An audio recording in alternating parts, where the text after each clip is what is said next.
પણ ઘરની આંગણે પુરુષ થાકે છે ને એટલા માટે આવે છે, એ હાશકારો લેવા માટે ઘરે આવે છે. અને ઘરે હાય હોય ને હૈયા પીટ હોય ને પછી ક્યાં જાય? ગલ્લે જાય. ગલ્લે જાય. મજા ન આવે એમાં. એક સ્ત્રી તરીકે આપણો ધર્મ આવે છે કે આપણો પતિ જ્યારે જ્યારે પણ જીવનની અંદર આર્થિક રીતે કટોકટીમાં મુકાય તે દિવસે આપણે એનો સાથ આપીએ છીએ. એક સ્ત્રી કેવી હોય ને એના જીવનનો મારે તમને સત્ય પ્રસંગ એક કહેવો છે. આજથી 13 વર્ષ પહેલાં એક દીકરીના લગ્ન થાય. દીકરીનું બીફાર્મ કરેલું અને એના પપ્પા ખેતી કરે. અને બીફાર્મ જ્યારે એણે કરાવ્યું ત્યારે એના પપ્પાની એટલી બધી કટોકટી વ્યવસ્થા એટલી બધી સારી નહીં, તેમ છતાંય ભણાવી કે ભવિષ્યમાં જે દિવસે એને એના પગભર ઊભું રહેવું હશે ને તે દિવસે ઊભી રહી શકે. આ વાતના માધ્યમથી મારે તમને એક બીજી વાત પણ કહેવી છે કે એમાં દાદા પણ આવી જાય, એમાં પતિ પણ આવી જાય અને એમાં ઘરના બીજા પણ સભ્યો આવી જાય. તમારે આંગણે આવનારું સ્ત્રી પાત્ર જો એની અંદર આવડત હોય, કળા કૌશલ્ય હોય, ભણેલું ગણેલું હોય અને કદાચ એને નોકરી કરવી હોય ને તો સાહેબ એની પાંખ કાપતા નહીં, એને કરવા દેજો. કારણ કે વિશ્વ છે ને દરેક હશે કે જ્યાં ખરાબ કિસ્સાઓ બનતા હશે, પણ એટલો વિશ્વાસ રાખજો કે તમારું સ્ત્રી પાત્ર તમારા નામની ચુંદડી ઓઢીને કે તમારા મર્યાદાની ઓઢીને આવી છે ને તો એ તમારું નામ ક્યારેય ડૂબાડશે નહીં. કારણ કે એની અંદર આવડત છે, એના મા બાપે એને ભણાવી છે, તો એનું જે પણ ભણતર છે ને એનો ઉપયોગ કરવા દેજો. ભલે એ તમને એની કમાણી ન આપે, પણ એ જે દિવસે કમાતી હશે ને તે દિવસે સમાજ એને કોઈ ભોળવીને નહીં જાય. આ તમારે મારે બેન પાલનપુરની બસમાં બેહવું હોય ને તો આપણને એમ થાય એ હારે આવતા હોય તો આપણે જઈએ. હવે હાલો ને તમે આઘું ક્યાં છે મૂકી જાઓ ને. આપણે એકલા નથી જતા. એનું કારણ એ છે કે આપણને સમાજથી હજી ડર છે અને આપણને હજી કોઈક ભોળવીને વયું જાય ને આપણને ખબર નથી પડતી. એટલા માટે કે દુનિયાને આપણે દ્રષ્ટિએથી જોઈએ જ નથી. રાતે 2 વાગે મારે એકલા સફર કરવાની હોય, બીજા હોય 5 કે બેન તમે બહુ સારા લાગો છો, સીટીઓ મારતા હોય, પણ એને જવાબ દેવાની તાકાત તમને ક્યારે આવે? જ્યારે તમે ઘરની બહાર કોઈ વ્યક્તિના સાથ વગર નીકળ્યા હોય ત્યારે. એટલે ઘરની દીકરી કે દીકરાની વહુ હોય સાહેબ, એની અંદર આવડત કે કળા કૌશલ્ય હોય ને તો એના મોજથી એના કૌશલ્ય ઉપર જ્યાં સુધી એ સંતાનોની જવાબદારીમાં અટવાતી નથી ને ત્યાં સુધી એને મોજથી એને જે ઈચ્છતી હોય ને એવું એને કરવા દેજો. વાત અહીંયા હું કરું છું, દીકરી બીફાર્મ કરેલી છે અને સાસુબાએ ના પાડી કે નોકરી કરવાની નથી. નોકરી તો નહીં જ થાય. જરૂરિયાત હોય ને નોકરી થાય વાતમાં અલગ છે. આપણે ક્યાં કાંઈ જરૂરિયાત છે એટલે નોકરી નથી કરવાની. દીકરીના માતા પિતાએ કીધું કંઈ વાંધો નહીં, મારી દીકરી નોકરી નહીં કરે, તમને હાચવશે. દીકરીએ હાંચવા. દીકરીને 2 સંતાનો, એના જેઠને ત્યાં 2 સંતાનો, એના દેરને ત્યાં 1 સંતાન, ઘરની અંદર 5 બાળકો અને 8 વ્યક્તિ મોટા, 12, 13, 14 જણાનો પરિવાર એનો નાનો મોટો. ઈશ્વરની કૃપાથી ખૂબ સારું હતું. ખૂબ ઘરનો બંગલો હતો, નોકરી ધંધો સારો હતો, છોકરો M.Pharm કરેલો એટલો એટલે એની તે નોકરી સારી હતી. પણ ઘરે નોકરી નહોતી કરવાની. એક સમય એવો આવ્યો કે ઈશ્વરની કૃપાથી તમારી મારી આજ હોય ને એવી આવતીકાલ ન હોય અને આવતીકાલ હશે ને એવી એના પછીની કાલ નહીં હોય. કારણ કે ઈશ્વર તમેનું જ્યારે અહીંયા આવીએ છીએ ને ત્યારે MOU કરીને નથી મોકલતો આપણને. આજે જે છે તો આવતીકાલે કદાચ ન હોય અને આજે નથી તો આવતીકાલે કદાચ આવીએ જાય. તો એ દીકરીએ કોરોનાની અંદર એવી બધી થપાટ લાગી અને કોરોનાની અંદર હારા જીવન બદલી ગયા છે. તમારું હોય, મારું હોય કે આપણા અંગત વ્યક્તિઓનું જીવન હોય.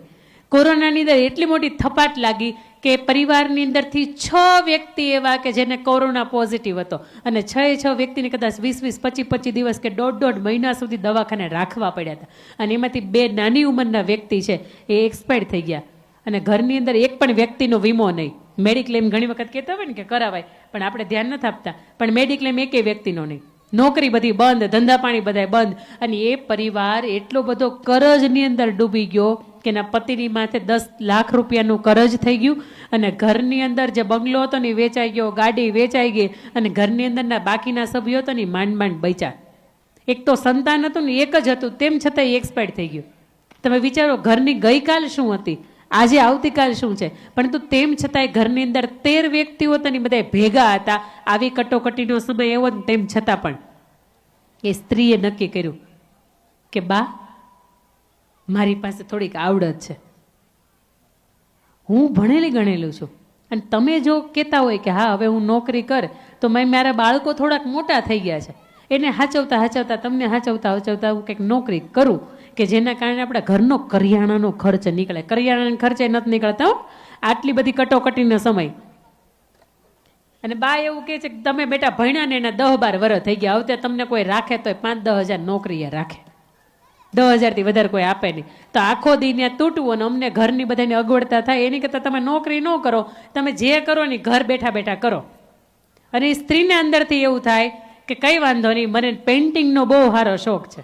પેઇન્ટિંગ બનાવે, વિદેશની એક્ઝિબિશનની જે ગેલેરી હોય ને એની અંદર પેઇન્ટિંગ એને નોમિનેટ કરે અને ત્યાંથી એની ડોલરની રકમ આવતી શરૂ થઈ જાય, કારણ કે એના પેઇન્ટિંગ્સ એટલા મોંઘા વેચાય. બીજી કમાણી કરે કે એ દીકરી ભણેલી હતી, CBSEના ટ્યુશન શરૂ કરે અને સવારથી લઈને સાંજ સુધીમાં 6 બેચ અલગ અલગ ટ્યુશનની એ ભણાવે કે એની પાસે 45 જેટલા બચ્ચાઓ હોય આવે. અને CBSE એટલે ઇંગ્લિશ મીડિયમની અંદર 1000, 1200, 1500ની આસપાસ એની ટ્યુશન ફી હોય, એટલે મહિનાના 35-40 હજાર રૂપિયા એ કમાતી થઈ.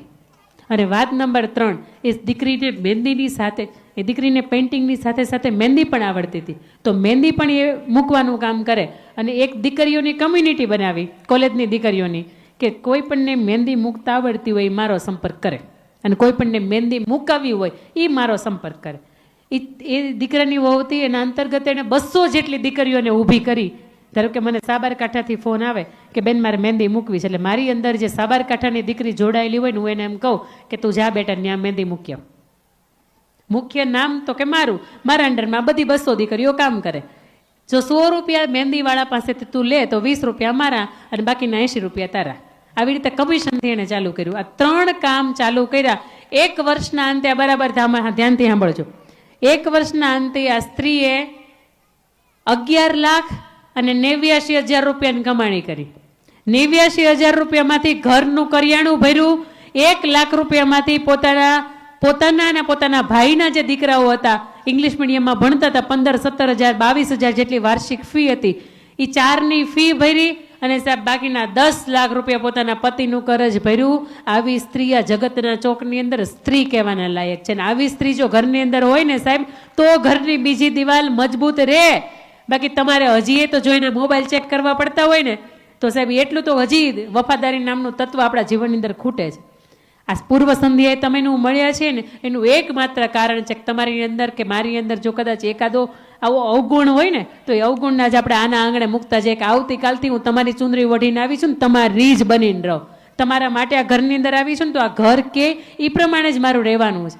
કારણ કે સાહેબ આવી સ્ત્રીના જીવનની અંદર મળવું ને એ શુભ જીવનની અંદર એવું કહેવાય કે પરમ સૌભાગ્યની વાત છે. કારણ કે ગલ્લા ઉપર 5 યુવાનો બેઠા બેઠા ગપ્પા મારતા હશે અને એની સાથે કદાચ સ્ત્રી નામના તત્વની હાંસી ઉડાવતા હશે. પણ અહીંયા બેઠેલા પુરુષોને ભાઈઓને મારે પૂછવું છે કે તમારા જીવનની અંદર આર્થિક રીતે કદાચ 2 કે 5,000, 10,000ની જરૂર પડી હોય તો તમારા માતા, તમારા પતિ, તમારા બેન કે તમારા દીકરી, આ 4માંથી કોઈ તમને આપ્યા છે? આપ્યા હોય ને તો ક્યારેક હાથ ઊંચો કરજો. કારણ કે આ પુરુષ જાત જરૂરી નથી કે એને સ્ત્રીની જરૂર ન પડે. હાથ ઊંચો કરજો એક વખત, શરમ કે સંકોચ રાયગા વગર. આ એ વાતની સાબિતી છે સાહેબ કે આપણે આપણા માટે ભેગું નથી કરતા. અને અમારી પાસે એમને મોદી સાહેબે 2 વખત ખાલી કરી નાખ્યા. એક વખત નોટબંધી કરીને ત્યારે આપણે સામૂહિક રીતે ખાલી થઈ ગયા, તેમાં હું આવી ગઈ. અમે 2,000ની ઓલી પિંક કલર આપણને બહુ ગમે કે નહીં, તો અમે પિંક કલરની પોપડી વાળી નોટો હંતાડી રાખી. અમને એમ થાય આ બા ઓશીકું કેમ ન મૂકે, બા બેનની ઘર જાય તો ઓશીકું કેમ હારે નારે લઈને જાય. પણ બા ગયા ને પછી ખબર પડી તો ભૂંગળીઓ વાળી કેટલાય પપુડા અંદર નાખ્યા હતા. આ ગોદડા બા મૂકતા કેમ નથી એનું કારણ આ હતું. એટલે એક વખત ત્યારે ખાલી થઈ ગયા. બીજી વખત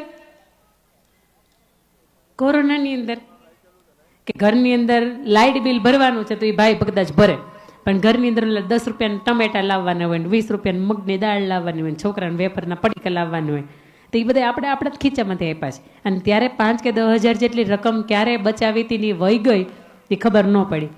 અને ભાઈઓને એમ થાય કે બેનો માહિતી તો નીકળે જ, પણ તમને ખબર છે અમારી પાસે કેવી રીતે નીકળે?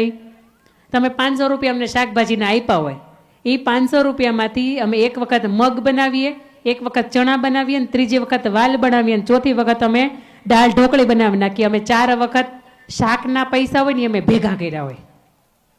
પાડો હા, ઈ રકમ હોય ને એ અમારી પાસે હોય.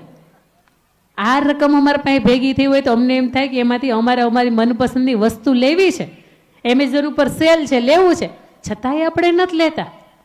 આ હાડી ગમી ગઈ છતાંય આપણે નથી લેતા. આ બંગડી ગમી ગઈ છતાંય આપણે નથી લેતા. કારણ કે આપણને ખબર છે કે આ રકમ આપણી પાસે પડી છે ને એ આપણને કામ લાગશે ને એની કરતાં છોકરાને ફી ભરવામાં હારી કામ લાગશે. એની કરતાં હાહુબાને કે હાહારાને કદાચ કોઈક દી મેડિક્લેમની કંઈક જરૂરિયાત પડી મેડિકલ ઇમરજન્સી તેથી આ રકમ ને હારી કામ લાગશે. અને સાહેબ એક જે દિવસ આ લોકોને કદાચ લાઇટ બિલના ફાફા પડતે ને તે દિવસે હું મારી રીતે ભરી દઈશ, આ તેથી હારી કામ લાગશે. અને કદાચ મામેરાનો વેત મારા પતિને નહીં હોય ને તેથી બેનને દેવા થાય. આ જીવ મોટો રાખજો. 1800 પાદરના ધણી તખ્તકુમારસિંહજી કૃષ્ણકુમારસિંહજીનું નામ તમે સાંભળ્યું. ભાવનગરના રાજા. એના પત્નીને પૂછવામાં આવ્યું કે રાજા સાહેબે તો જેનું જેટલું હતું ને એટલું બધું દેશને સમર્પિત કરી દીધું છે. એને પૂછ્યું છે કે તમારો જે ખજાનો છે ને તમારો જે કરિયાવર છે એનું શું કરવાનું છે. અને તે દિવસે વિજયાબા કુંવરબા સાહેબા સાહેબ એમ કે રાજા સાહેબે જો એની પ્રોપર્ટી બધી આપી દીધી હોય ને તો મારે મારી કરિયાવરીની જે પણ વસ્તુ હોય ને એની સામે નજર ન રાખવાની હોય. પણ આપણે કરિયાવરનું ગોદડું આપણે જેઠાણીના ભાઈએ કોઈક આવ્યા હોય ને તો આપણે એને ઓઢવા દઈ બોલો નહીં, નથી દેતા. ખાદીના વ્હાઈટ કલરના ગોદડા તમે આણામાં લાવ્યા હતા, બોલો લાવ્યા હતા? હા. કેટલાને ઓઢવા દીધા? કેટલાને એને અત્યારે પીળા થઈ ગયા. ગામના પૂજારી હોય, ગામના કોઈક બીજા 2-5 માણા હોય એને બધાને દઈ દીધા. તો ભલા માણા એ ઓઢીને તોડી નાખ્યા હોત તો. જીવ હાલવો જોઈએ, બહુ અઘરી વાત છે. એક સ્ત્રી તરીકે મન મોટું રાખજો. આ ઘરની બીજી દિવાલ તો મજબૂત રહેશે. અને સ્ત્રીઓને મારે પૂછવું, તમે તમારા હાહુબાને કોઈ ગિફ્ટ આપી? આવજો. તમારા હાહુબા કે કેવડી ઉંમર છે? પગ દુખે? ન દુખતા? તમારા હાહુબાને દુખે છે પગ? તમારા હાહુબાને દુખે છે? દુખે છે? બા ક્યાં બેઠા છે? બા પગ દુખે? પગ દુખે હે બા?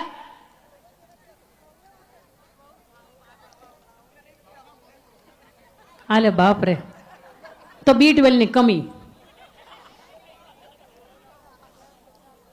હું પાછા એક બાને પકડી આવું.